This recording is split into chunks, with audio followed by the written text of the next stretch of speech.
नमस्कार दोस्तों। आज की कहानी एक रहस्यमय कहानी है। एक रात की बात। हिल स्टेशन की वो तूफानी शाम। जून माह का पहला सप्ताह। सनसनाती हवा चल रही थी। तेज हवा से पेड़ पौधे अपनी जगह पर लगातार हिल रहे थे। पत्तों की सरसराहट और तूफानी हवा की साय साय करती आवाज पूरे माहौल में गूंजती जा रही थी। धूल भरी आंधी चल रही थी। धूल के साथ सूखे पत्ते भी हवा में उड़ रहे थे। तभी आसमान में अचानक काले बादल छा गए और घना अंधेरा छाने लगा और बादलों में बिजलियां कड़कने लगी। किसी भी पल बारिश शुरू होने के आसार नजर आ रहे थे।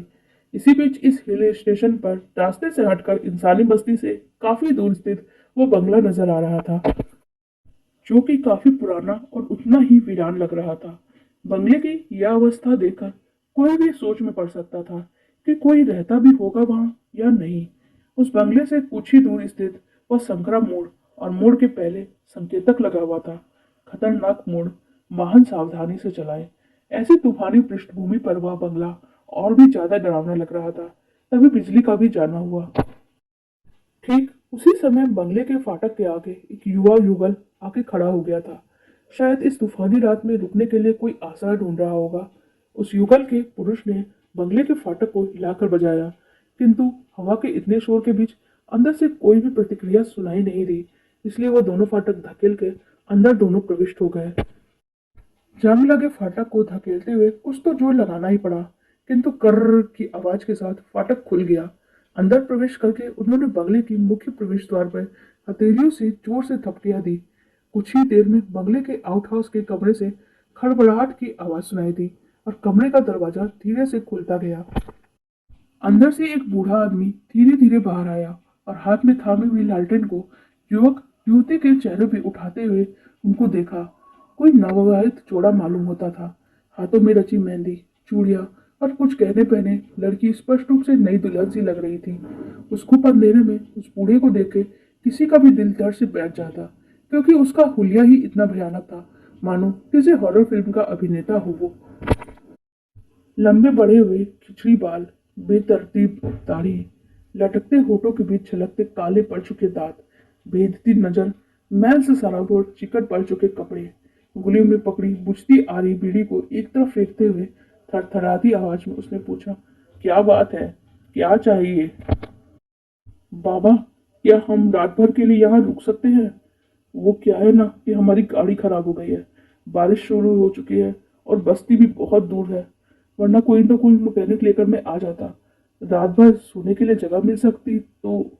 युवक ने विनती करते हुए कहा, ठीक है, बंगले का कमरा खोल देता हूँ, चाहो तो रात भर रुक सकते हो। कहते हुए बूढ़े की आंखों में एक चमक सी आ गई। अच्छा हुआ आप लोग यहाँ आ गए। यहीं पिछले हफ्ते एक आगे वाले मोड़ पे एक गाड़ी फिसल कर टकरा गई थी, बरगद के उस पेड़ से। उसी समय जान चली गई थी दोनों की। कोई नया शादीशुदा जोड़ा था, शादी के बाद घूमने आया था यहाँ। अपने कमरे में जाकर बूढ़ा चाबियों का एक गुच्छा लेकर आया और प्रवेश द्वार में ताला खोला। एक कमरे में उन्हें ले जाकर मेज पे लालटेन रखते हुए कहा, यहाँ रात गुजार सकते हो आप दोनों। कमरा कुछ धूल से भरा है, कुछ दिनों के बाद खुला है, लेकिन एक बात बता दूं, खाने वाने के लिए कुछ नहीं मिलेगा, चाय भी नहीं। सुबह एक दूध वाला पाव भर दूध देकर जाता है, वो भी खत्म हो गया है। कल तुम्हारे लिए अलग से लेकर रखूंगा, सुबह ही मिलेगी अब तो चाय। कोई बात नहीं बाबा, हमको अभी खाने की बिल्कुल जरूरत नहीं है। सुबह भी आप तकलीफ मत करना। सामान किधर है आप लोगों का? गाड़ी में पड़ा हुआ है बाबा, अभी लेने जाऊंगा तो भीग जाऊंगा। बारिश बहुत तेज हो गई है और उसकी अब जरूरत लगना भी नहीं है। कोई बात नहीं, कीमती सामान होता ले आते तो अच्छा होता। कौन लेकर जाएगा बाबा? लेकिन क्या आप यहाँ अकेले रहते हो? हाँ भाई, अकेला ही हूँ। मेरे अलावा कोई नहीं रहता इस वीरान जगह में। इस बंगले के मालिक परदेश में रहा करते हैं। आ जाते हैं 3-4 साल में कभी, दे जाते हैं कुछ रकम मेरी जरूरत के हिसाब से। बहुत समय से रखवाली जो करता आ रहा हूँ, लेकिन आप जरा संभल कर रहना। रात में कुछ चमगादड़ उल्लुओं का हंगामा होता रहता है, घबराना मत। जाओ, आप तो जाओ, सो जाओ। कहते हुए बाबा अपने कमरे की ओर निकल गया। कोई उसे उस समय देखता तो शायद कुटिलता से मुस्कुराते हुए पाता, लेकिन इस जोड़े ने इस बात पे कोई खास ध्यान नहीं दिया। सुबह कमरे का दरवाजा बंद हुआ और अंदर से दोनों की खुशी से भरी हंसी की आवाज बाहर सुनाई दे रही थी। अब अंधेरा बहुत गहरा हो गया था। हाथ को हाथ भी सुझाई नहीं दे रहा था। बारिश अपने पूरे जोर पे थी। बीच बीच में जो बिजली कड़क रही थी, उतनी ही देर का उजाला होता था।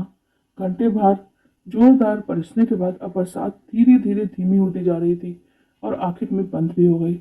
इतनी देर तक चल रहा बारिश का शोर भी पूरी तरह से बंद हो गया। सब और दूर तक सन्नाटा छाया हुआ था। रात में कीड़ों के अतिरिक्त कोई भी आवाज नहीं सुनाई दे रही थी। आधी रात हो चुकी थी या और भी अधिक समय गुजर गया होगा। अंधेरे में एक दरवाजा खुलने की आवाज आई। 2 मिनट के बाद दूसरी ओर दरवाजे की ओर से जबरन से और धकेल कर खोला गया, ऐसा लगा। कुछ देर में एक जोरदार चीख की आवाज वहां गूंजी और फिर पुनः शांति छा गई। दूर तक किसी ने भी यह चीख सुनी हो, इसकी संभावना ना के बराबर थी, और सुनी भी होती तो कोई दौड़कर वहां तक आने वाला नहीं था। अपने कमरे तक जाने वाले कदमों की आवाज के बाद कमरे का दरवाजा बंद हो गया और गहरा सन्नाटा छा गया। क्या हुआ होगा इस दरमियान? कोई अनहोनी तो नहीं हुई थी? रात बीत गई और सुबह हो गई। हमेशा के समय पर दूध वाला फाटक पर आकर खड़ा हुआ और बाबा को आवाज दी, लेकिन अंदर से कोई भी जवाब नहीं मिला। इसलिए वो फाटक को धकेलकर बाबा के कमरे तक पहुंचा तो एक भयानक दृश्य देखकर कांप उठा। कमरे का दरवाजा खुला हुआ था और बाबा अंदर मरा हुआ पड़ा था। उसकी आंखें और जुबान बाहर निकल आई थी, मानो किसी ने उसका गला दबाकर मार डाला हो। दूध वाला घबराकर बाहर की ओर दौड़ पड़ा और अपनी साइकिल उठाकर गांव की तरफ तेजी से चल दिया और पुलिस स्टेशन जाकर घटना की खबर की। कुछ ही देर बाद पुलिस की गाड़ी घटना स्थल पर पहुंच गई। अधिकारियों ने शव देखकर जांच शुरू की। बंगले के सारे कमरे खोल खोल कर देख डाले गए। सारे कमरे धूल से भरे हुए थे। केवल एक कमरे में बिस्तर की चादर पे कुछ बेतरतीब ढंग से फैली हुई थी। ना कोई निशान, ना कोई अन्य सुराग। जांच पूरी करके चौकीदार का शव एम्बुलेंस में रखकर पुलिस की गाड़ियां वहां से रवाना हो गई। पुलिस जीप और एम्बुलेंस के जाते ही बंगले के हॉल में एक काक हंसकर खिलखिलाने की आवाज गूंज उठी। अब हम दोनों का ही राज है यहाँ पे। कार एक्सीडेंट में मरकर उस बरगद के पेड़ पे बैठकर 8 दिन बड़ी मुश्किल से काटे हैं। आखिर कितने दिन ऐसे निकालते हम? कल रात उस बाबा का कांटा भी हमने दूर कर दिया। अब इस बंगले में केवल हम दोनों, तुम और मैं, और वो युवक जोड़ीदार अपनी युवती से कह रहा था। तभी उस युवक के कंधे पे किसी ने हाथ रखा और थरथराई आवाज में पूछा, मैं भी अगर तुम दोनों के साथ रहूं तो कोई हर्ष तो नहीं है? युवक ने पीछे मुड़कर देखा तो वही कल वाला बाबा पीछे खड़ा हुआ था, जिसके प्राण कल रात उसने ले लिए थे। वो तीनों प्रेत अब उसी घर में हमेशा के लिए भटकने के लिए रुक गए थे, शायद किसी नए शिकार की तलाश के लिए। आप लोगों को हमारी ये कहानी कैसी लगी कमेंट सेक्शन में जरूर बताइएगा। साथ ही वीडियो को लाइक और हमारे चैनल को भी सब्सक्राइब कर लीजिएगा। धन्यवाद।